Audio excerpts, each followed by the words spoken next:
What's up guys, welcome to a Scrap Mechanic how-to video, where I take your questions and I show you how to do it in Scrap Mechanic. Today's question comes from CG8379 Gaming. Durf, can you do tutorials on checks and RNG stuff? Would be useful if it's a check that we can modify easily, so it can not allow multiple things to be active for slight, simple modifications. Alright, well this is a little bit of an open-ended question. And when you're doing stuff in Logic, sometimes there's many different ways to do the same thing. So it would really help if I knew, like, the specific use case of what's going on here. But I can show you guys how to do a random number generator with some specific checks and conditions.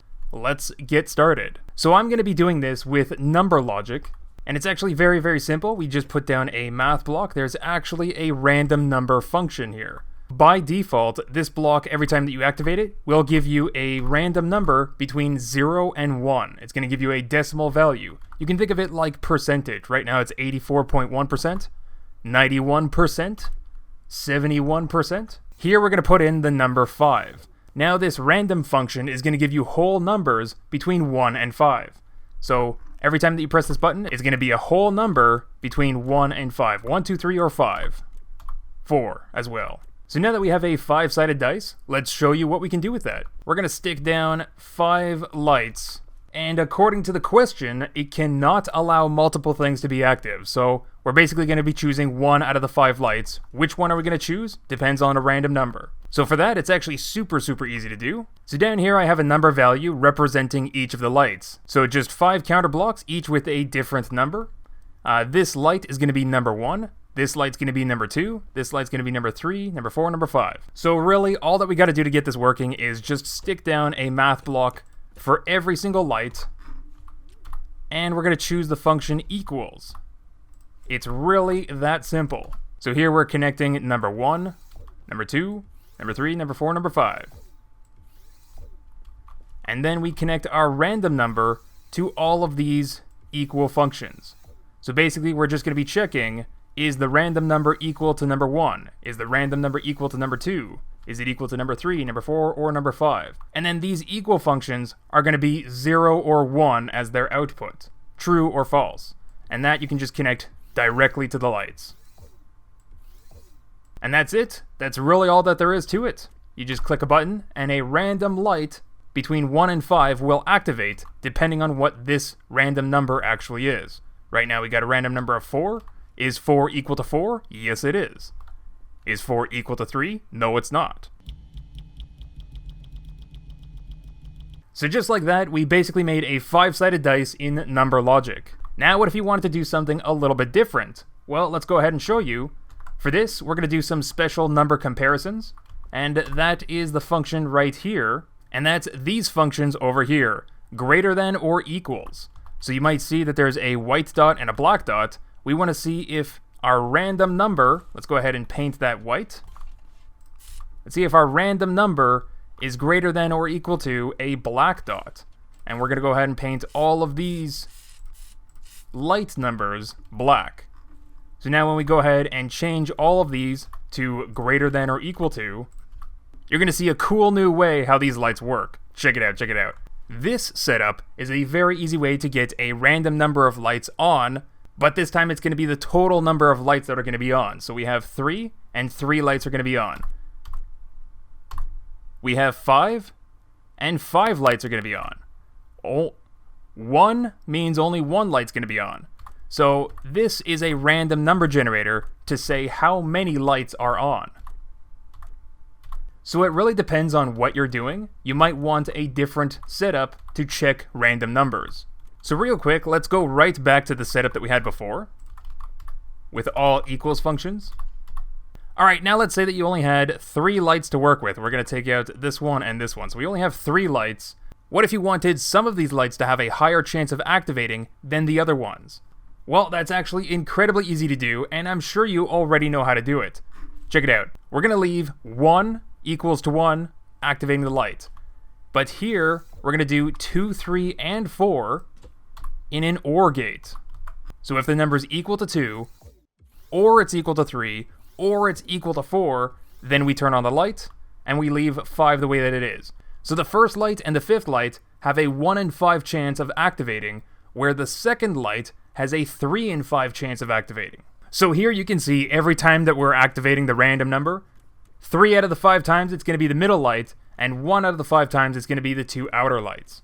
This is a very simple way to set up a random function where each of the lights will have a different probability of turning on. You can even get a little bit more complicated with this. Check this out. We're going to put another OR gate right here, and we're going to connect 4 and 5 and have that activate the light. So what's happening here is exactly like before, where there's going to be a 1 in 5 chance for the first and the 5th light, a 3 in 5 chance for the second light, but if the number just so happens to be 4, both of these lights are going to turn on at the same time. So also a 1 in 5 chance for both of these to turn on. So you can get pretty crazy with the things that you can set up like this. And just for good measure, I'm going to show you guys yet another way to set this stuff up. Check it out. So this time, I'm putting in a number 10. So the random function is going to give me a random number between 1 and 10. I'm also going to be working with only 3 lights, so each light is going to have their own probability of turning on. So the first light only needs 1 number to go with it. The second light is going to need 2 numbers to go with it, because that's going to be a range between 2 numbers.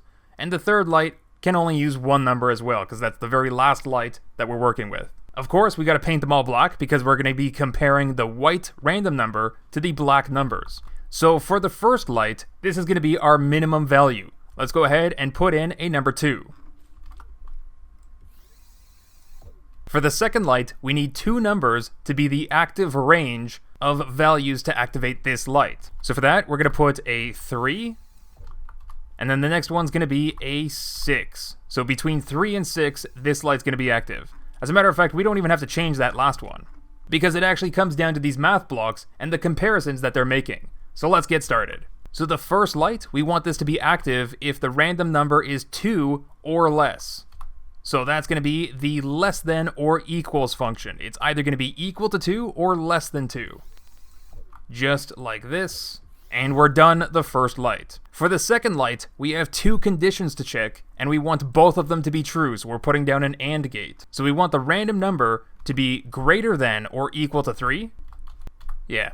And less than or equal to 6. So that's the white number checking against the black numbers. Just like that. And here you can see our random number of 9 is obviously greater than 3, but it doesn't match the condition of being less than or equal to 6, so the light should not turn on. Now our last condition, the reason why I left it at the same number as 6, you could put 7 if you want, but the reason why I left it at 6 is because we don't have to use a greater than or equals function, we can just use greater than. It's just a regular old greater than. It must be greater than 6. Just like that. Because we already know that the random number that we're going to get is between 1 and 10. So this is actually going to be 7, 8, 9, 10. It's going to be a 4 out of 10 chance, 40% chance that the last light's going to be turning on.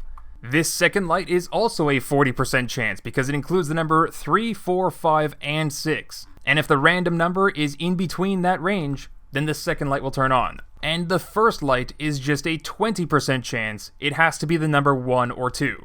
So if you really wanted to, you could just put as many numbers as you want with all equals functions, and then just hook them up through an OR gate to increase the probability of a specific output. This way is a little bit different, and you're doing a specific range combination. And the advantage of doing it this way is that we're working with a lot more random numbers, but we have fewer blocks in our build to actually deal with. So it's going to work exactly like the probability that we set up, 40% chance for the 2 lights on the right, and 20% chance for the one on the left. And you can see that a lot of the time, even though the number is actually changing, the output is not going to change because the condition is still true.